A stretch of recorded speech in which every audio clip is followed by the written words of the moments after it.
However, in March, Satoko Shibata held her first live tour in about 3 years. Tour 2024, your favorite things. Then on May 31st, he held an additional performance at Spotify Poist in Tokyo, and the tour ended with a sold-out success in February.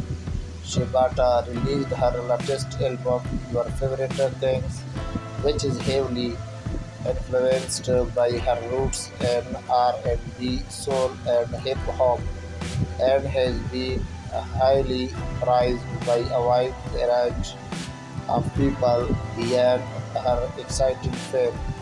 If you want more information about this topic, then stay tuned with my channel and also subscribe my channel for the latest notification. Thank you.